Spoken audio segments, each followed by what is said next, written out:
Hello friends, Shani की 7.5 और ढाया के दौरान शनिवार को व्रत रखने के साथ साथ शनिवार व्रत कथा का पढ़ना और सुनना विशेष रूप से लाभदायक होता है। चूंकि कल यानी 24 जनवरी से शनि अपनी राशि मकर में प्रवेश करने जा रहे हैं। शनि के इस गोचर के दौरान कुछ राशियां ऐसी भी हैं जिनकी 7.5 और ढाया भी शुरू हो जाएगी। इसलिए अगर आपकी राशि पर शनि की 7.5 और ढाया लगने वाली है तो आप शनिवार के दिन व्रत अवश्य रखें, इससे 7.5 और ढाया में लाभ मिलता है। शनिवार व्रत के साथ शनिदेव की कथा भी पढ़नी चाहिए, ऐसा करने से शनिदेव की विशेष कृपा बनी रहती है। तो चलिए जानते हैं कि क्या है शनिवार व्रत की कथा जिसे पढ़ना शुभ फलदायी होता है। एक बार की बात है, सभी नवग्रहों यथा सूर्य, चंद्र, मंगल, बुध, बृहस्पति, शुक्र, शनि, राहु और केतु में विवाद छिड़ गया कि इनमें सबसे बड़ा कौन है। सभी आपस में लड़ने लगे और कोई निर्णय न होने पर देवराज इंद्र के पास निर्णय कराने पहुंचे। इंद्रदेव घबरा गए और उन्होंने निर्णय करने में अपनी असमर्थता जताई, परंतु उन्होंने कहा कि इस समय पृथ्वी पर राजा विक्रमादित्य हैं, जो कि अति न्यायप्रिय हैं। वे ही इसका निर्णय कर सकते हैं। सभी ग्रह एक साथ राजा विक्रमादित्य के पास पहुंचे और अपना विवाद बताया, साथ ही निर्णय के लिए कहा। राजा विक्रमादित्य इस समस्या से चिंतित थे, क्योंकि वे जानते थे कि जिस किसी को भी छोटा बताया वही क्रोधित हो उठेगा। तब राजा को एक उपाय सूझा। उन्होंने स्वर्ण, रजत, कांस्य, पीतल, सीसा, रंग, जस्ता, अभ्रक और लौह से 9 सिंहासन बनवाए और उन्हें इसी क्रम से रख दिया। फिर उन सब से निवेदन किया कि आप सभी अपने अपने सिंहासन पर स्थान ग्रहण करें। जो भी अंतिम सिंहासन पर बैठेगा वही सबसे छोटा होगा। इसके अनुसार लौह सिंहासन सबसे बाद में होने के कारण शनिदेव सबसे बाद में बैठे, तो वही सबसे छोटे कहलाए। शनिदेव को लगा कि राजा ने ऐसा जानकर किया है और वह गुस्से में राजा से बोले, राजा, तू मुझे नहीं जानता। सूर्य एक राशि में 1 महीना, चंद्रमा 2.25 महीना 2 दिन, मंगल 1.5 महीना, बृहस्पति 13 महीने व बुध और शुक्र 1-1 महीने विचरण करते हैं, लेकिन मैं 2.5 से 7.5 साल तक रहता हूँ। बड़े बड़ों का मैंने विनाश किया है। श्री राम की 7.5 आई तो उन्हें वनवास हो गया, रावण की आई तो उसकी लंका को वानरों की सेना से हारना होना पड़ा। अब तुम सावधान रहना। ऐसा कहकर कुपित होते हुए शनिदेव वहां से चले गए।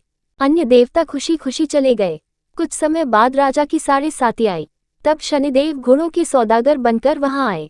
उनके साथ कई बढ़िया घोड़े थे। राजा ने ये समाचार सुन अपने अश्वपाल को अच्छे घोड़े खरीदने की आज्ञा दी। उसने कई अच्छे घोड़े खरीदे व एक सर्वोत्तम घोड़े को राजा को सवारी हेतु दिया। राजा जो ही उस पर बैठा, वह घोड़ा सरपट वन की ओर भागा। भीषण वन में पहुंच वह अंतर्धान हो गया।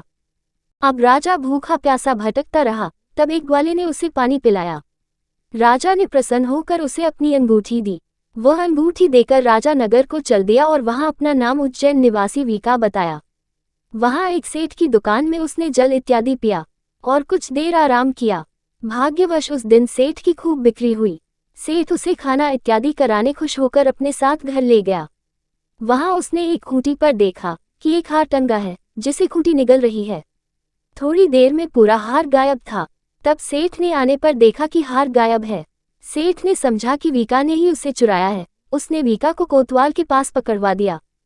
फिर उस नगर के राजा ने भी वीका को चोर समझकर उसके हाथ पैर कटवा दिए और नगर के बाहर फेंकवा दिया। वहां से एक तेली निकल रहा था, जिसे दया आई और उसने वीका को अपनी गाड़ी में बैठाया।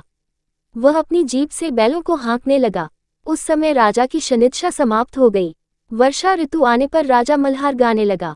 राजा जिस नगर में था, वहां की राजकुमारी मनभावनी को उसका गाना इतना पसंद आया कि उसने मन ही मन प्रण कर लिया कि वह उस राग गाने वाले से ही विवाह करेगी। राजकुमारी ने दासी को राग गाने वाले को ढूंढने भेजा। दासी ने बताया कि वह एक चौरंगिया अपाहिज है, परंतु राजकुमारी न मानी। अगले ही दिन से उठते ही वह अनशन पर बैठ गई कि विवाह करेगी तो उसी से ही करेगी। बहुत समझाने पर भी जब राजकुमारी नहीं मानी तो राजा ने उस तेली को बुला भेजा और विवाह की तैयारी करने को कहा। फिर उसका विवाह राजकुमारी से हो गया। तब एक दिन सोते हुए स्वप्न में शनिदेव ने राजा से कहा, राजन, देखा तुमने मुझे छोटा बताकर कितना दुख झेला है। तब राजा ने उनसे क्षमा मांगी और प्रार्थना करते हुए कहा कि हे शनिदेव, जैसा दुख मुझे दिया है किसी और को ना दें।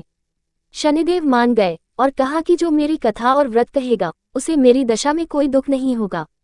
जो भी व्यक्ति रोज मेरा ध्यान करेगा और चींटियों को आटा डालेगा, उसकी सभी मनोकामनाएं पूर्ण होंगी। और शनिदेव ने राजा को हाथ पैर वापस कर दिए। प्रातः आंख खुलने पर राजकुमारी ने देखा तो वह आश्चर्यचकित हुआ। विका ने उसे बताया कि वह उज्जैन का राजा विक्रमादित्य है। सभी अत्यंत प्रसन्न हुए। सेठ ने जब सुना तो वह राजा के पैरों पर गिरकर क्षमा मांगने लगा। राजा ने कहा कि वह तो शनिदेव का क्रोध था, इसमें किसी का कोई दोष नहीं। सेठ ने फिर भी निवेदन किया कि मुझे शांति तभी मिलेगी जब आप मेरे घर चलकर भोजन करेंगे। सेठ ने अपने घर नाना प्रकार के व्यंजनों से राजा का सत्कार किया। साथ ही सबने देखा कि जो खूंटी हार निगल गई थी वही अब उसे उगल रही थी। सेठ ने अनेक मोहरे देकर राजा का धन्यवाद किया।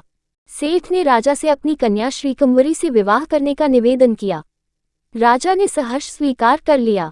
कुछ समय बाद राजा अपनी दोनों रानियों मनभावनी और श्रीकुंवरी को सभी उपहार सहित लेकर उज्जैन नगरी को चले।